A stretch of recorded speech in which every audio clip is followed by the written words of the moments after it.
राज्यातील विधान परिषदेच्या एकूण 11 जागांसाठी 12 उमेदवार रिंगणात होते। त्या निवडणुका पार पडलेल्या आहेत। 11 उमेदवार विजयी झालेले आहेत। मात्र हे 11 उमेदवार विजयी करताना पडद्यामागे जे काही राजकीय महाभारत घडलेलं आहे त्याच्या बातम्या आता समोर आलेल्या आहेत।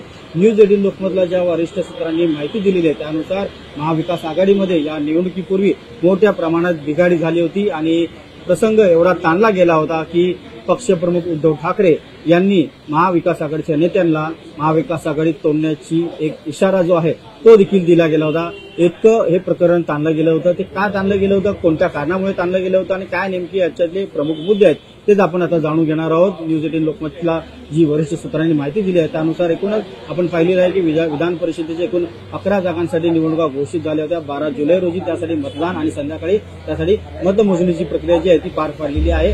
मात्र याच 12 जुलैच्या आदल्या रात्री म्हणजे एकूण 11 जुलैच्या रात्री महाविकास आघाडीच्या नेत्यांच्या ज्या काही महत्वाच्या जोर बैठका पार पडलेल्या आहेत त्या बैठकांमध्ये मोठ्या प्रमाणात तू मैमे झाल्याची माहिती जी आहे ती समोर आलेली आहे। विशेषतः शिवसेना उद्धव बाळासाहेब ठाकरे पक्षाचे उमेदवार मिलिंद नार्वेकर यांना विजयी करण्यासाठी ठाकरे गटाचे नेते आक्रमक झाले होते आणि त्यांनी अतिशय एक ताठर अशी भूमिका जी आहे ती ताठर भूमिका घेतली होती। मिलिंद नार्वेकर यांच्या विजयासाठी महाविकास आघाडीचे एकूण 3 उमेदवार रिंगणामध्ये होते। काँग्रेसकडनं प्रज्ञा सातव या उमेदवार होता। त्यांच्या मतांचा कोटा हा पूर्ण होणार होता कारण काँग्रेसकडे अतिरिक्त मतं होती। त्यांच्या मतं जी आहेत काँग्रेसच्या आमदारांची ती जास्त होती त्यामुळे त्यांच्या उमेदवार जे आहेत प्रज्ञा सातव या पहिल्या पसंतीची मतं घेऊन विजयी होणार हे स्पष्ट होतं। मात्र काँग्रेसकडे असलेली अतिरिक्त मतं ही कोणाला मिळणार? राष्ट्रवादी काँग्रेस शरदचंद्र पवार गटाचे पाठिंबा दिलेले जे शेकापचे नेते जयंत पाटील हे उमेदवार होते त्यांना काँग्रेसची अतिरिक्त मतं मिळणार का शिवसेना उद्धव बाळासाहेब ठाकरे पक्षाकडनं जे उमेदवार उभे केले गेले होते मिलिंद नार्वेकर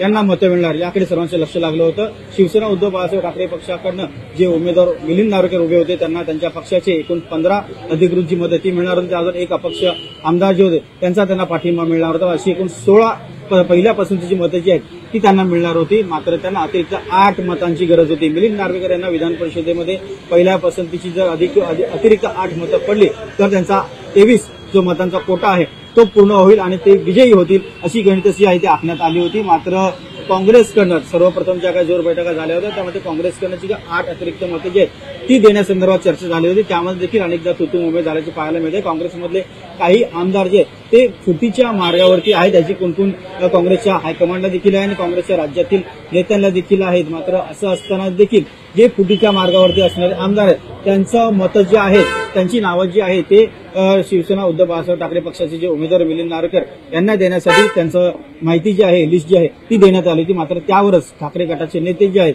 ते आक्रमक झाले होते आणि त्यांनी त्या संदर्भात नाराजी व्यक्त केली होती। आम्हाला जे फुटीच्या मार्गावरती जे उमेदवार आमदार आहेत त्यांची मतं नको, त्यामुळे ते कधीही मतं जी फिरवतील त्यामुळे त्यांच्या उमेदवाराला धोका निर्माण होऊ शकतो आणि तो धोका टाळण्यासाठीच शिवसेना उद्धव बाळासाहेब ठाकरे पक्षाकडनं अधिकृत नावं जी आहेत काँग्रेसच्या आमदारांची जे विश्वसनीय आमदार आहेत त्यांची नावं जी आहेत ती पुढे करण्यात आली होती। मात्र अखेर त्यावरती तडजोड निघत एक सुवर्ण मध्य काढत नावं जी आहे ती सांगण्यात आली काँग्रेसकडनं आणि त्यावरती अखेर ठाकरे गटाच्या नेत्यांनी जी आहे ती संमती दर्शवली आणि जी आधीची सूची देण्यात आली होती काँग्रेस आमदारांची अतिरिक्त मतांची ती बदलण्यात आलेली आहे। आणि हे करत असताना अनेक जे काय तुतुंबे आहे काँग्रेस आणि शिवसेना उद्धव बाळासाहेब ठाकरे पक्षाचे नेते ठाकरे गटाचे नेते यांच्यामध्ये झाले असल्याचे पाहायला मिळते। तर दुसरीकडे पाहिलं तर राष्ट्रवादी काँग्रेस शरदचंद्र पवार गटाने पाठिंबा दिलेले जे उमेदवार होते शेकापचे नेते जयंत पाटील यांना निवडून आणण्यासाठी देखील काँग्रेसची मतं अतिशय महत्वाची आणि निर्णायक ठरणार होती कारण राष्ट्रवादी काँग्रेस शरदचंद्र पवार गटाकडे देखील अपुरी मतं होती। त्यांना देखील जयंत पाटील यांना जिंकून आणण्यासाठी जवळपास 9 ते 10 मतांची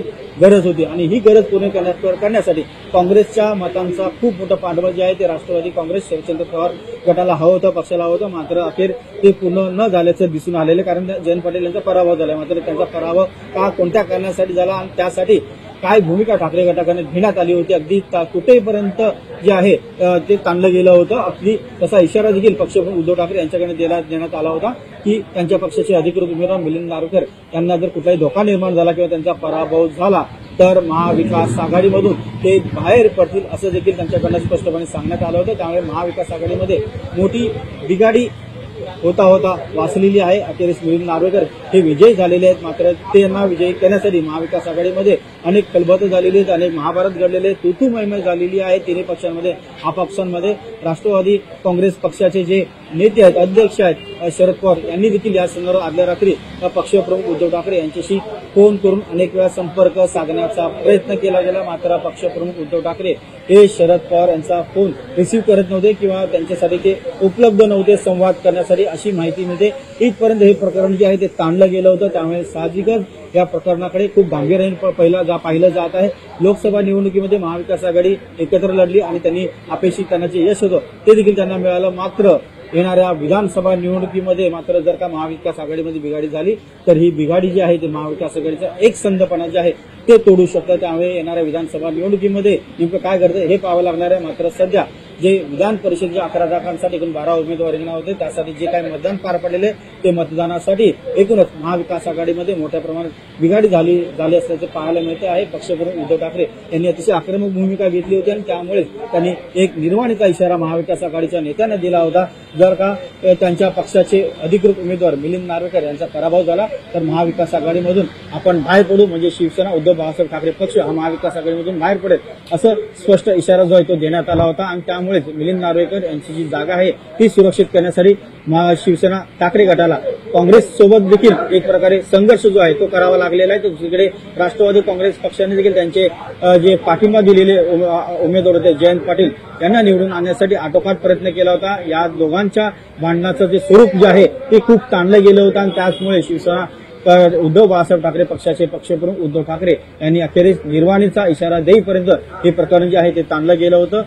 जर का मिलिंद नार्वेकर हे जर विजयी झाले नाहीत या विधान परिषद निवडणुकीमध्ये तर महाविकास आघाडीमधून आपण बाहेर पडू असा निर्वाणीचा इशारा अखेरीस उद्धव ठाकरे यांना द्यावा लागला आणि अखेरीस काँग्रेसने देखील तडजोडीची भूमिका जी आहे ती ठेवली आणि जे ठाकरे गटाला अपेक्षित असलेली आमदारांची मतं जी आहेत ती त्यांच्या पारड्यामध्ये टाकली आणि त्याचमुळेच आपण पाहिलं की शिवसेना उद्धव बाळासाहेब ठाकरे पक्षाचे अधिकृत उमेदवार मिलिंद नार्वेकर यांना 22 मतं जी आहेत ती पहिल्या पसंतीची मिळालेली आहेत आणि त्यांना दुसऱ्या पसंतीच्या मतांचा आधार जो आहे तो घ्यावा लागलेला आहे। मात्र त्यांचा विजयाचा मार्ग जो आहे तो एकूणच पुढे सोपा झालेला आपल्याला पाहायला मिळते। मात्र एकूणच जर परिस्थिती पाहिली तर महाविकास आघाडीमध्ये सर्व काही ऑलवेल नाही आहे असं स्पष्ट आहे। जर का विधान परिषदेच्या निवडणुकीमध्ये ही परिस्थिती उद्भवली असेल तर येणाऱ्या विधानसभेसाठी जिथे एकूण 288 जागा आहेत त्या 288 जागांमध्ये काँग्रेस असेल, राष्ट्रवादी काँग्रेस शरदचंद्र पवार पक्ष असेल, त्याचबरोबर शिवसेना उद्धव बाळासाहेब ठाकरे यांचा पक्ष असेल, यांच्यामध्ये जागा वाटपाचं स्वरूप कसं असेल, त्याचबरोबर यांना सहकार्य करणारे जे इतर लहान घटक पक्ष त्यांना जागा किती सोडल्या जातील यावरनं आतापासूनच तूतू मोहीम जी आहे ती पडद्यामागे होत आहे। जी वरिष्ठ सूत्रांनी माहिती दिलेली आहे त्यानुसार महाविकास आघाडीमध्ये बिघाडी होण्यामध्ये एक खूप मोठं सत्ता संघर्ष, एक सुप्त संघर्ष जो आहे तो कारणीभूत असल्याचा पाहायला मिळत आहे। व्हिडिओ जर्नलिस्ट सचिन कुबडेसह उदय जाधव, न्यूज 18 लोकमत, मुंबई।